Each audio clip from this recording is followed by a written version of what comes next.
श्री राधे राधे। सभी भक्तजनों से निवेदन, आज आपको एक भारत की ऐसी विदुषी पतिव्रता तपस्विनी महिला की कथा बताते हैं। महाराज अश्वपति की पुत्री माता सावित्री देवी जब वो अपनी सहेलियों के साथ युवावस्था में घूमने के लिए गई तो उन्हें एक हृष्ट पुष्ट बलिष्ठ नौजवान लकड़हारे को देख करके एक नज़र में उनके प्रति प्रेम उमड़ गया और उसी प्रेम को लेकर के उन्होंने उसे अपने मन ही मन अपना पति स्वीकार कर लिया। नारद जी ने बताया कि इसकी उम्र बहुत कम है। तो माता सावित्री को एक नज़र में जब प्रेम हो गया, नारद जी ने बताया कि इस बालक की उम्र जो है 1 वर्ष तक रहेगी, इसलिए इससे विवाह मत करो। परंतु हमारे हिंदू धर्म की रीति के अनुसार जो स्त्री एक बार किसी को अपना पति रूप में वरण कर लेती है, उसी से उसको जीवन निर्वहन करना पड़ता है। और सती व्रता स्त्री के सामने सारे देवता भी अपना सिर झुकाते हैं, जैसे माता अहिल्या जी ने किया, तीनों देवताओं को बच्चा बना दिया। इसी प्रकार माता सावित्री जो है विवाह होने के बाद अपने पति की कुटिया में आ गई। झोपड़ी में रहते थे। सत्यवान के माता पिता अंधे थे, गरीबी भी अपनी चरम सीमा में थी। झोपड़ी में रहना, निवास करना ही था। समय बीतता गया। एक दिन नित्य प्रति जैसे सत्यवान लकड़ियाँ काटते और उनको बेचते, उसी से शाम का और दिन का भोजन चलता था। तो जिस दिन मृत्यु का दिन आया उस दिन भी सत्यवान लकड़ी काटने गया और माता सावित्री को आभास हो गया कि आज पति जो है 1 वर्ष पूर्ण होने का लास्ट दिन है पति का।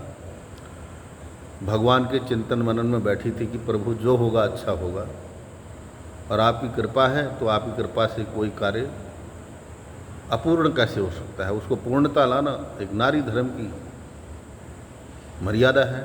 तो उन्होंने संकल्प किया कि कुछ भी हो जाए, आज भगवान के विधि के विधान से हमको लड़ना पड़ेगा। माता का निश्चय, तो उसे कौन रोक सकता है। समय बीता, सांझ होने को आई। पेड़ काटते काटते उनके पेट में दर्द हुआ, सिर में दर्द हुआ। सत्यवान नीचे उतर के आए। यमराज ने आकर के प्राण लेने प्रारंभ कर दिए। दिन के दोपहरी की बात थी। प्राण लेकर के जैसे ही जाने लगे तो माता सावित्री ने यमराज के चरण पकड़ दिए। पतिव्रता नारी थी। यमराज दिख गए, जिद करने लगे। यमराज और सावित्री मैया का वाद विवाद चलता रहा और वाद विवाद के होते सांझ होने को आ गई और प्राण के धर्मपुरी में या यमपुरी में पहुंचने का भी एक निश्चित टाइमिंग होती है। वो टाइमिंग निकलते जा रही थी तो यमराज को भी घबराहट होती जा रही थी कि अगर मैं समय से पहले प्राण लेकर के नहीं पहुंचा तो विधि के विधान में काफ़ी दिक्कतें आ सकती हैं। यमराज ने सावित्री से कहा कि देखो, समय बहुत विलंब हो रहा है, तुम इसके प्राण के बदले कुछ भी मांग लो, मैं तुम्हें देने को तैयार हूँ। विदुषी नारी, पतिव्रत धर्म में निपुण, और भारत में ही ऐसी महिलाएं जन्म ले सकती हैं। उन्होंने कहा ठीक है, फिर अगर आपकी ऐसी इच्छा है तो मुझे एक वरदान दे दो, ज़्यादा वरदान भी मुझे नहीं चाहिए। यमराज बोले, देवी जल्दी जल्दी बोलो, कौन से वरदान तुम्हें चाहिए, क्या वरदान तुम बताओ। उन्होंने कहा, भगवान मेरी तो एक छोटी सी कामना है, ज़्यादा नहीं, कि मेरे सास ससुर अपने पोते को सोने के कटोरे में दूध पीता हुआ देखो, बस इतना सा वरदान मुझे दे दीजिए। वाक्पटुता माता की देख करके यमराज समझ में आया नहीं यमराज के, बोले तथास्तु, सत्यवान के प्राण लेकर के जाने लगे। माता ने कहा यमराज शायद आपने मेरा वरदान सुना नहीं। बोले देवी सुना तो था, दे तो दिया, तथास्तु कह तो दिया, अब क्या चाहिए। उन्होंने कहा मैंने ऐसा कह रखा है कि मेरे सास ससुर अपने पोते को सोने के कटोरे में दूध पीता हुआ देखें। तो प्रभु यदि आप मेरे पति के प्राणों का हरण करके ले जाएंगे तो आप ही बताओ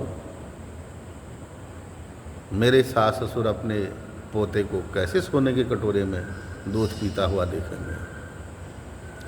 बस यमराज अपने ही वरदान के आगे नतमस्तक हो गए, हार गए और सावित्री मैया से बोले देवी तुम सचमुच पतिव्रता हो, तुमने आज सनातन धर्म की मर्यादा को पुनर्जीवित किया हुआ है, इसलिए हम प्रसन्न हैं। जाओ तुम्हारे सास ससुर अपने पोते को सोने के कटोरे में दूध पीता हुआ ही देखेंगे। ये मेरा वरदान है। तो एक वरदान में क्या क्या मांगा, अपने अंधे सास ससुर के लिए आंखें मांगी। सोने के कटोरे में दूध पीने का मतलब जब धन ऐश्वर्य से संपन्न होगा सत्यवान तभी तो सोने का कटोरा होगा, तो धन और वैभव ही मांगा। और पुत्र मांगा, तो पुत्र तो पति के प्राण होंगे जब तभी तो पुत्र आएगा। तो यमराज तीन के तीनों वरदानों को दे करके सत्यवान के प्राण को वापस सत्यवान के शरीर में डाल करके चले गए। यह है हमारे भारत की विदुषी तपस्विनी पतिव्रता नारियों की एक एक अद्भुत चरित्र कथाएं हैं। और जो नारी पतिव्रत धर्म पर निपुण रहती है वो आज भी अगर निश्चय कर ले तो कोई देवता ऐसा नहीं जिसे वो पराजित न कर सके, कोई ऐसी वस्तु नहीं ब्रह्मांड में जिसे पतिव्रता नारी पा न सके। प्रेम है वो सावित्री का जैसा प्रेम होना चाहिए, आजकल का जैसा प्रेम नहीं कि उसने फ़ोन नहीं दिया तो आप लड़ लो, उसने कपड़े नहीं दिए तो आप लड़ लो, ऐसा नहीं। प्रेम तो समर्पित भाव का होता है, समर्पण से होता है और उसी समर्पण भाव से सब कुछ प्राप्त होता है। बोलो सत्य सनातन धर्म की जय।